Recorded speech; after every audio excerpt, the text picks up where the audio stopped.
How's it going, everyone? Welcome back to the 1894 friend, a brand new video. I'm Joe and I got Paddy here with me today to review the Crystal Palace game. Pretty poor defeat, poor performances. Let's get right into it. Right, so as I said, we've come away with a 2-0 loss at home on Pep's 200th game as City manager, which is disappointing. I thought Palace pressed really well during that game. We struggled to get out of our own half at times. We struggled to really get in the game in the final third. We just offered nothing creatively. You know, players like De Bruyne and Grealish just created nothing. They weren't really in the game and they were both taken off, deservedly so. They were just poor again. We failed to get a foothold, and obviously it didn't help going 1-0 down in 5 or 6 minutes. You know, Laporte, just plays a hospital pass. Diaz dives in, he can't get there. I saw a tweet, apparently he was looking for Rodri, and then when Rodri's being marked out of the game, kind of like how he was when we were trying to play out from the back. In the first 5 minutes, you don't do that. You don't take any risks in the first 5 minutes. If the pass you're looking for isn't on, you just get rid of it. It doesn't matter if you play short passing football, it doesn't matter. You don't concede early. And that's what Palace tried to do. They tried to score early, sit back, counter-attack, and it worked. They got the goal. You know, Gaeta was time wasting for 80 minutes of that game and only got booked in the 88th, which is an absolute farce. But I suppose it doesn't really matter because we were never in the game. But before we ramble on too much, Padda, what are your thoughts? I think you've just summed everything up. Being honest, it was a bad day. Now, an awful day at the office. I mean, what more can you say? Than Palace were set up for this. They started off the game. They got the early goal, as you say. Laporte makes a mistake. He plays a poor pass, and for me, I think Ederson might be doing better on another day for the goal. I think it kind of p-rolls in, but it's placed well, and Zaha winding up all our players all first half. Yeah, in terms of creating chances, it's still not ticking. We could have done with a striker, obviously, again, another one of those games. But probably our midfield getting outnumbered every single time, as you're saying. Like, to be 3 Palace players around the top. Kouyaté was brilliant for them. He didn't start Milivojevic, which he'd normally do, and he's played him against, I think he played him in the big game against Liverpool as well. So, yeah, he tends to use Kouyaté against the big teams. It worked out effectively today.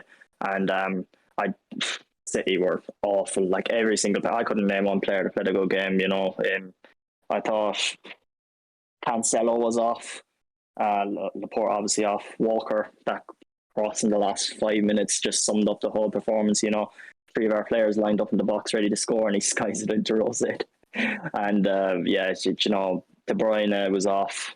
And that's kind of worrying now this season. I know I don't want to jump to conclusions. We've just lost 2-0 at home to Palace. It's easy to do that, but De Bruyne definitely isn't looking himself. Foden was trying, but again, the Palace press was brilliant. Like, there was 3 players around him every time, and the second goal came as a result of basically us trying to throw the kitchen sink. We never actually did. It never came. It was just us getting to the halfway line and then not knowing what to do with the ball. And thank fuck the game's over, because it was just a bad day. Yeah, really, really poor day. Laporte gets himself sent off, deservedly so, last man. He gets beaten by Zaha. Vieira did really well with his setup today. I have to give him credit.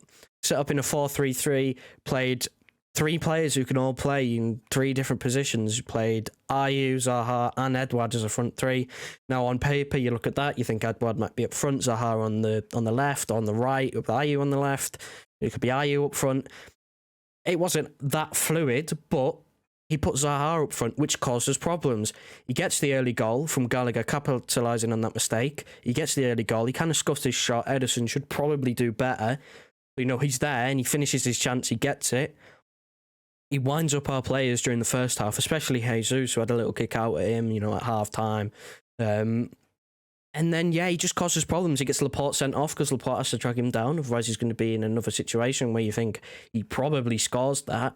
So he's so good, Zaha, and I have to give credit to Vieira. He did set up really well. Their press was excellent.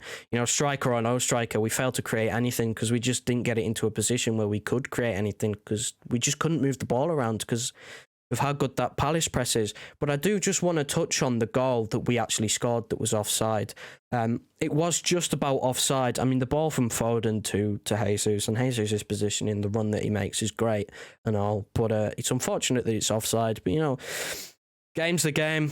It is offside. You can't really do much about it. We deserved absolutely nothing from that game, so the equaliser at that point would have been pretty undeserved. But I think now we'll just move straight on to our player ratings. Right, so moving on to our player ratings now. Not many high scores. In fact, nobody gets over a 6. We'll put them on the screen now. Ederson gets a 6. As I said, could have done better with the first goal. Couldn't really do anything with the second goal. It's not his fault. People have got an Ederson agenda. You see it all the time. Steffen's better. He's better at shot stopping. Ederson's not a good goalkeeper. He can just kick it long. Nonsense.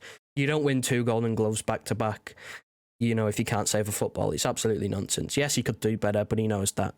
Cancelo got a 5. Poor. Crossing was poor. He kept the thing that really annoyed me about him, especially in the first half, is constant just cutting inside.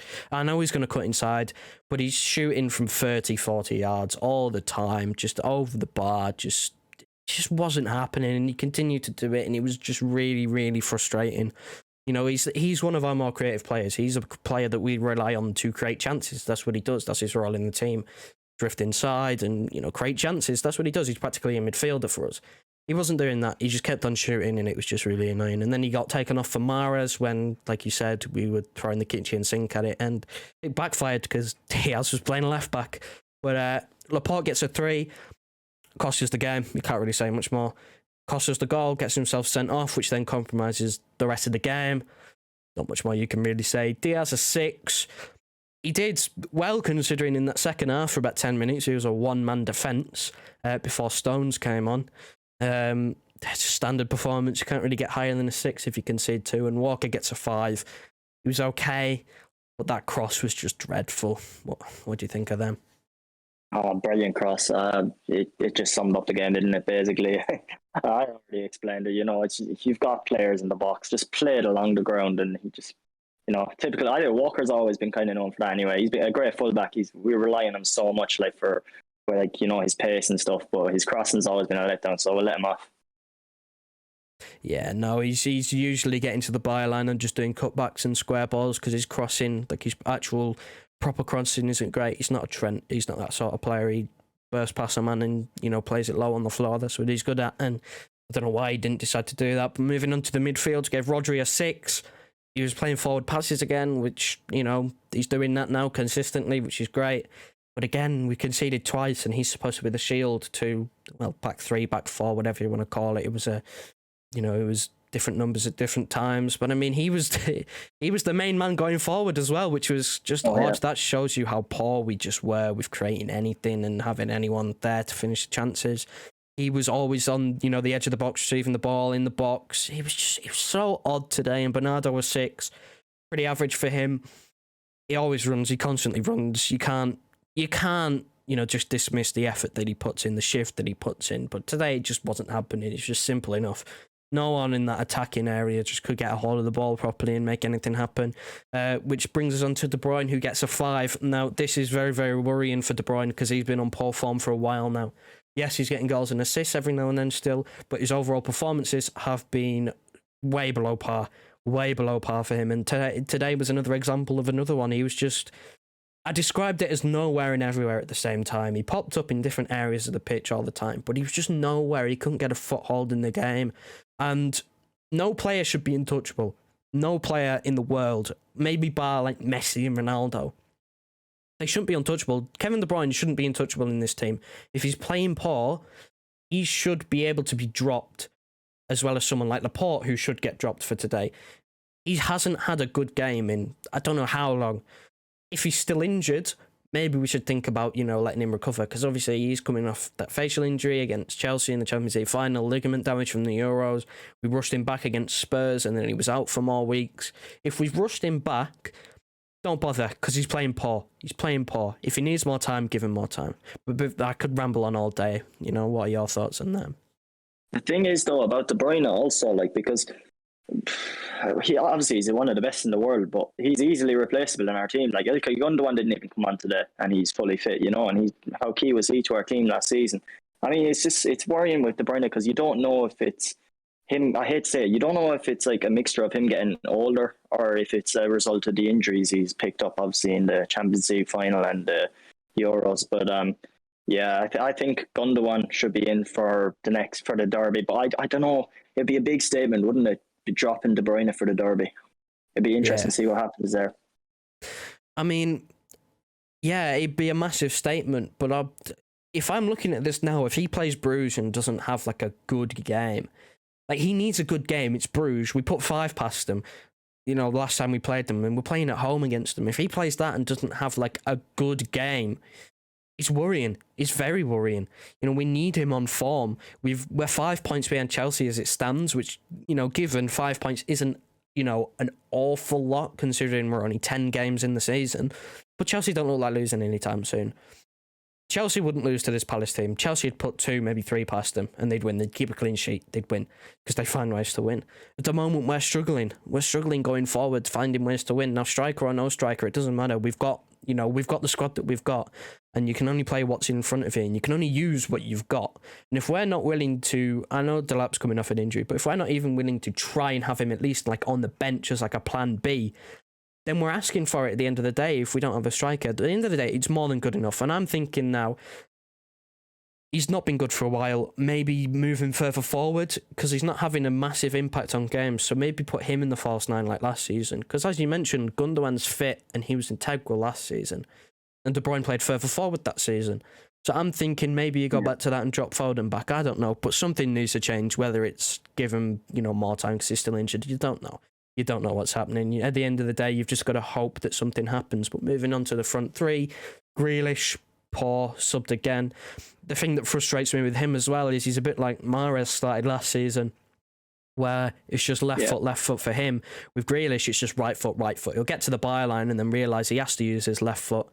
And if he doesn't want to go to the byline, then he'll just cut it back and he'll go back to Cancelo, who just pops one from 40 yards. That was basically the game plan on the left. It was poor. He needs to use his left foot more, in my opinion, because I think, if he does that, then right now defenders are showing him to the byline knowing he wants to use his right foot. If he starts using his left, then it becomes a Mara situation where they don't know what to do and it could create confusion and more space and, allow him to create more. But I'm going to give him more time. I think he's going to adapt. He's only going to get better. I think it's unfair to judge him at the moment, considering, again, we're 10 games in. He's already had good games. He just needs to improve in certain areas. Foden, a 6. Got the assist for the disallowed goal. He was right, left and centre. He was moving about, fluid, but it's not working for him. He's another creative player who didn't really create much. And then Jesus has the star next to his name. He got man of the match. Very difficult to find the man of the match out of this bunch. Very difficult. I think you would have struggled to give it to anyone based on the performance, but he scored the disallowed goal. He got into a fight with Zaha, a bit of afters with him, he's tracking back. He always works hard, but again, nothing happened for him today. Didn't really have a chance to stick one in the back of the net, and when he got the chance, it was ruled out, so, you can't really blame anything on him. Yeah, I agree. Jesus, I think he's probably our most informed out of the front 3 at the moment. He always gives it his all, and he's actually looking effective on that wing.